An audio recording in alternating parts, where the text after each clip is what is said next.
سرما میں جب آپ وضو کرتے ہیں تو سردیوں کے موسم میں وضو کے دوران یہ غلطی کبھی بھی نہ کریں.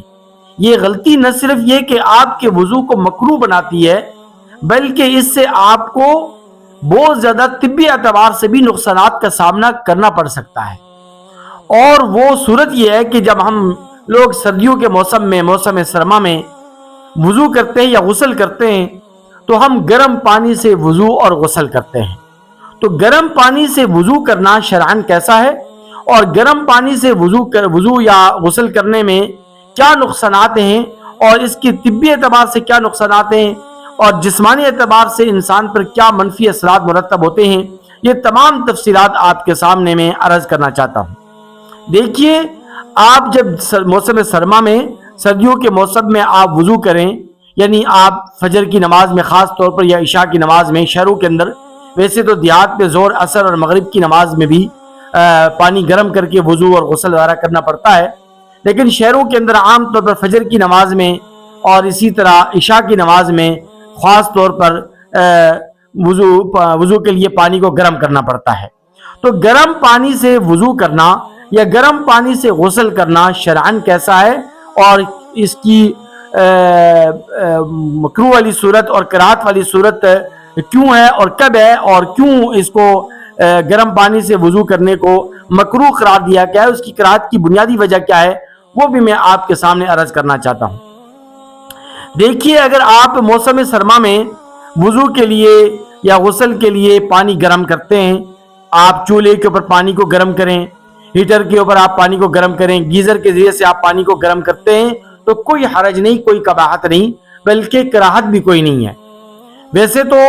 عبادات میں جتنی زیادہ مجاہدات ہوں، یعنی جتنی زیادہ مشکلات اور مشقت انسان برداشت کرے اتنا زیادہ ثواب ملتا ہے، لیکن بہرحال اس کے باوجود دین اسلام میں آسانیاں پیدا کی گئی ہیں. الدین یسر، دین آسان ہے، سہل ہے. تو اس لیے فقہائے احناف نے وضو کے لیے، غسل کے لیے اگر کوئی بندہ گرم پانی کر کے وضو کرتا ہے، غسل کرتا ہے اور گرم پانی استعمال کرتا ہے تو شرعاً اس میں کوئی قباحت نہیں ہے، کوئی حرج نہیں ہے. لیکن جب آپ ایسے گرم پانی سے وضو کریں گے اور ایسے گرم پانی سے آپ غسل کریں گے تو نہ صرف یہ کہ یہ مکروہ ہوگا بلکہ اس کے لیے آپ کو ڈاکٹرز اور اسی طرح جو جدید سائنس ہے وہ بھی آپ کو بتلائے گی، وہ بھی آپ کو باور کرائے گی کہ یہ چیز آپ کے لیے نقصان دہ ہے. اور وہ صورت ہے کہ دھوپ سے اور سورج کی شعاؤں سے جو پانی گرم ہو، یعنی جس پانی کے اوپر ڈائریکٹ شعائیں پڑتی ہیں سورج کی اور ڈائریکٹ جو ہے نا جس پانی کے اوپر سورج کی تپش پڑتی ہے، تو وہ پانی جو دھوپ سے گرم ہو، سورج کی تپش سے گرم ہو، سورج کی شعاؤں سے گرم ہو، اس پانی سے اگر آپ وضو کرتے ہیں، اس پانی سے اگر آپ غسل کرتے ہیں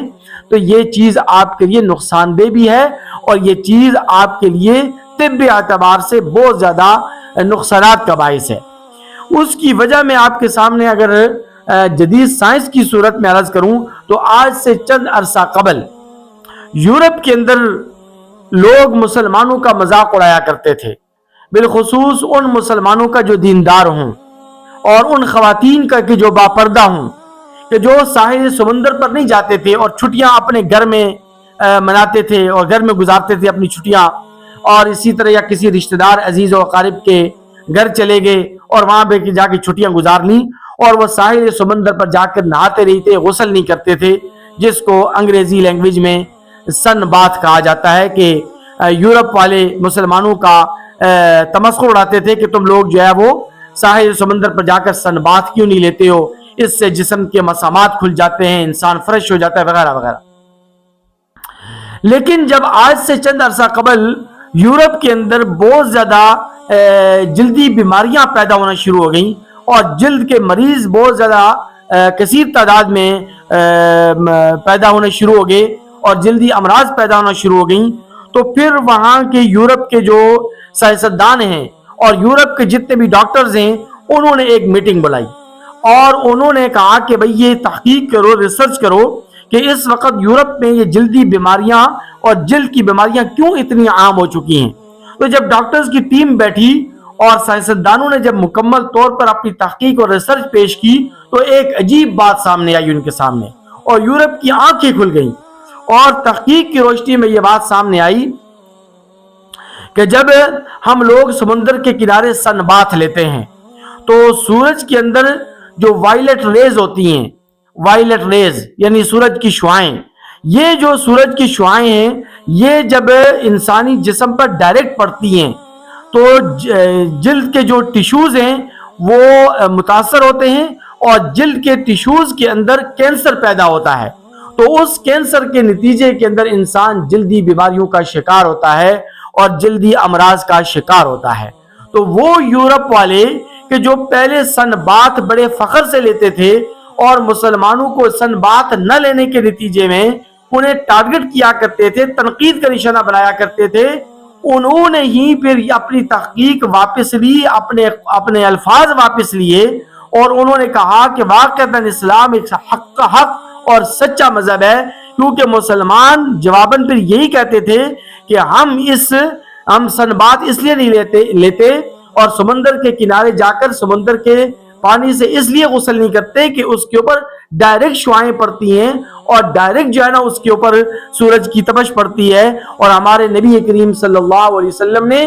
آج سے 1450 سال پہلے یہ بات ارشاد فرما دی تھی کہ وہ پانی کہ جو پانی سورج کی تپش سے گرم ہو، سورج کی شعاعیں جس پر ڈائریکٹ پڑتی ہوں، تو اس پانی سے کے استعمال سے انسانی جسم پر نیگیٹو اثرات مرتب ہوتے ہیں، انسانی جسم میں جلدی بیماریاں پیدا ہوتی ہیں، انسان کو برس کی بیماری لگتی ہے، انسان برس کی بیماری کا شکار ہوتا ہے۔ تو ہم مسلمان نبی کریم صلی اللہ علیہ وسلم کی تعلیمات نبویہ کی روشنی میں ہم سن بات نہیں لیتے تھے اور ہم اس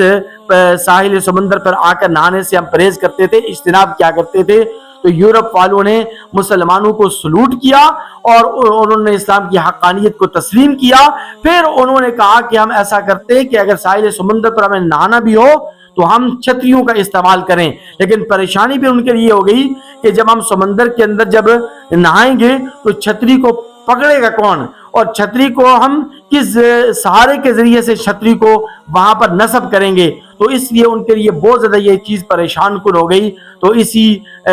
پریشان کن صورتحال کی وجہ سے انہوں نے پھر ساحل سمندر پر جانا اور ساحل سمندر پر جا کر نہانا یعنی سن باتھ لینا ان کے لیے مہنگا پڑ گیا، اور اس سے پھر وہ اجتناب کرنے لگے اور اس سے پھر دور رہنے لگے۔ اس لیے فقہائے احناف نے اور فقہ کی تمام کتابوں کے اندر یہ مسئلہ بیان کیا گیا ہے کہ اگر وہ پانی کہ جو پانی دھوپ سے گرم ہو، دھوپ کی تپش سے گرم ہو، جس پانی کے اوپر سورج کی ڈائریکٹ شعاعیں پڑتی ہوں، تو اس گرم پانی سے آپ وضو اور غسل نہ کریں، اس سے آپ جلدی امراض کا اور جلدی بیماریوں کا آپ شکار ہو جائیں گے۔ اسی طرح جو لوگ اپنے گھروں کی چھت میں جو ٹنکیاں بناتے ہیں، سیمنٹ کی ٹنکیاں بناتے ہیں، تو ان